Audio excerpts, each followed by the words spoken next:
4 buts à 1. 4 buts à 1. Le Cameroun vient de s'imposer contre le Cap-Vert. 4 buts à 1. Ça faisait plus de 2 ans que le Cameroun n'avait pas gagné un match avec un score aussi important. Précisément, la dernière fois que le Cameroun s'est imposé en marquant 4 buts, c'était comme contre l'Éthiopie en janvier 2022. Beaucoup diront que le Cap-Vert, c'est un petit adversaire, c'est un adversaire facile, etc. Mais figurez-vous qu'entre-temps, le Cameroun a joué la Guinée équatoriale. Le Cameroun a joué le Niger. Le Cameroun a joué beaucoup d'adversaires contre lesquels il aurait pu verser une pléthore de buts. Mais aujourd'hui, l'organisation en plein marasme administratif, que le Cameroun parvient à marquer 4 buts dans un même match et à s'imposer par 3 buts d'écart. Et comble les grands joueurs, les grands cadres, les meilleurs prestataires du jour ne sont que ceux qui ont manqué les derniers rassemblements. Je pense ici à un gars de Gadju. Les défenseurs qu'on a décriés, qu'on a dit qu'il ne valait plus rien, qu'on a dit qu'il fallait jeter à la poubelle. C'est lui-même qui vient sonner l'alerte dans une équipe de Lions indomptables qui ne retrouve plus de sa lumière. C'est un gars de Gadju qui marque, c'est un gars de Gadju qui donne des passes décisives. Que retenir de cette large victoire? Que retenir de ce large score? C'est ce que nous allons voir dans cette vidéo, donc restez bien assis. N'hésitez pas, likez la vidéo, partagez, abonnez-vous en cliquant sur le bouton, ça prend quelques secondes, mais ça valorise notre travail. Tout d'abord, je veux redonner le contexte. Il faut bien savoir qu'en ce moment, l'administration, en l'occurrence le ministère des Sports et camerounaise de football, sont dans une grande ambiance de tension. C'est-à-dire que Samuel Eto'o qui dirige la fédération et Noël Kambi qui est le ministre des Sports au Cameroun sont dans ce qu'on appelle une guerre d'ego incroyable. C'était du jamais vu dans l'histoire du football camerounais. On a eu la grosse part des médias internationaux où on se faisait taper dessus. On a eu un conflit en public presque qui allait virer presque au combat MMA entre Samuel Eto'o et Marc Brice. C'est moi qui l'assume. C'est moi le président de la fédération. Ce que vous faites, c'est moi qui l'assume. Ce n'est pas vous. Dans votre pays, je ne le fais pas. Et vous ne me parlez pas comme ça, monsieur le sélectionneur. N'oubliez pas, en tant que footballeur, vous ne pouvez jamais me parler. Donc maintenant, je suis le président. Vous ne me parlez pas comme ça. D'accord? Vous vous asseyez et on travaille. Arrêtez un peu ce bordel. Il est temps d'arrêter ce bordel. Mais c'est pas possible. Mais vous pensez que vous êtes dans quel pays, monsieur? Vous pensez, je peux faire ça en Belgique? Vous pensez que je peux faire ça en Belgique, monsieur le sélectionneur? Alors, mais comment vous pouvez faire ça au Cameroun? Jamais entraîneur. Hein? J'ai été entraîneur. Pour 3 semaines. Oui, et j'ai été très très grand joueur. Très très grand joueur. Beaucoup, beaucoup. Merci beaucoup. Et si vous traversez, vous ne reviendrez plus. Directeur, convoquez mon comité exécutif.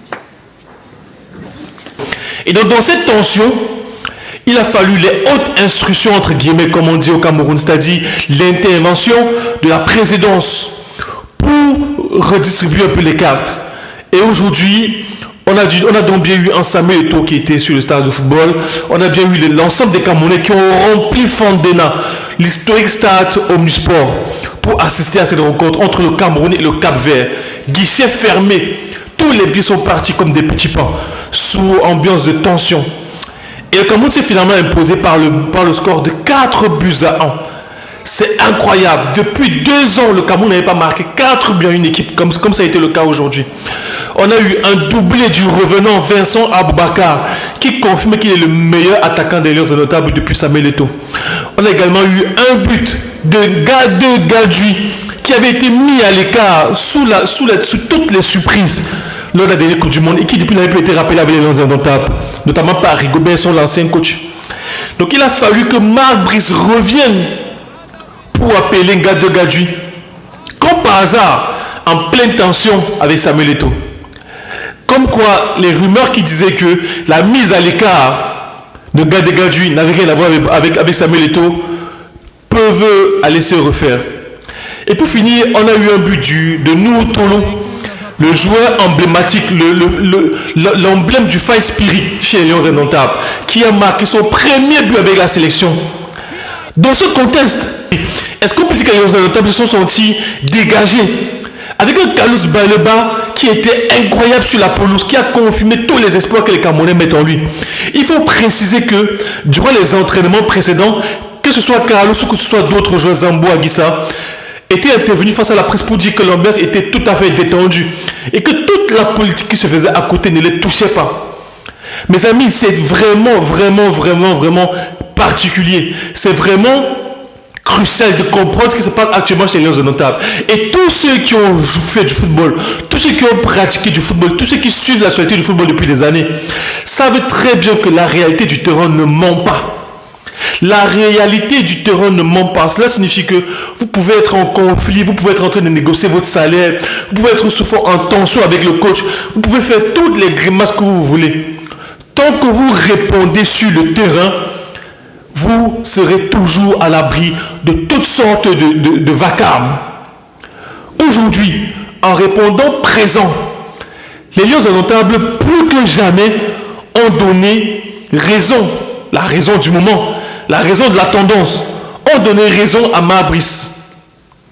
C'est-à-dire qu'aujourd'hui, Samuel Eto'o perd un peu de son blason. Il faut le dire, c'est la vérité. Ce n'est pas contre Eto'o. Eto'o reste une légende du football. Eto'o reste quelqu'un qui essaie de bouger les lignes de l'administration du football camerounais. D'ailleurs, il parvient à bouger les lignes. Même si du bon côté comme du mauvais, Eto'o bouge les lignes du football camerounais. Mais il faut quand même dire qu'aujourd'hui, avec les tendances qui se profilent, Marc Brice a été conforté de par sa victoire. Donc Eto'o devra faire marche arrière. Et c'est la vérité du terrain qui fait ça. C'est la vérité des Lions Indomptables. Parce que ce sont eux qui choisissent. Ce sont eux qui décident sur le terrain. Qui est-ce qu'ils ont adoubé et qui est-ce qu'ils abandonnent. Aujourd'hui, ils ont montré qu'ils abandonnaient par leur coach présent, qui est Marc Brice. Après, bien entendu, vous me direz qu'on peut le voir sous un autre angle. On peut aussi dire que, voilà, comme on peut le constater, Samuel était présent sur la pelouse.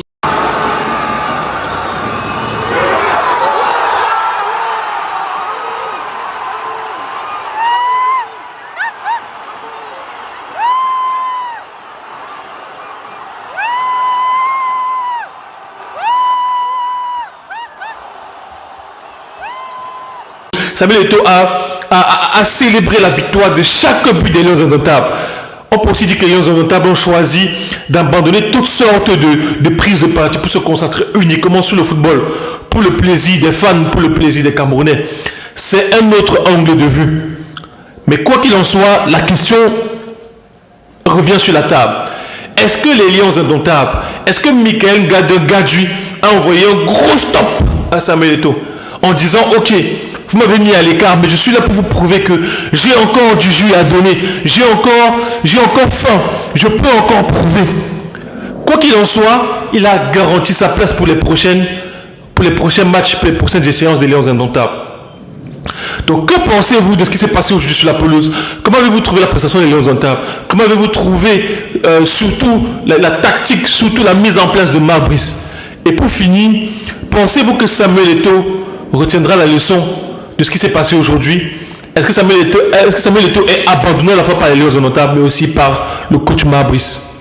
J'attends vos retours dans les commentaires. En attendant, abonnez-vous. On aura plein de vidéos à venir sur plein de sujets qui concernent à la fois les Lions Indomptables, l'Afrique, le Cameroun, le business, l'entrepreneuriat et plein d'autres choses.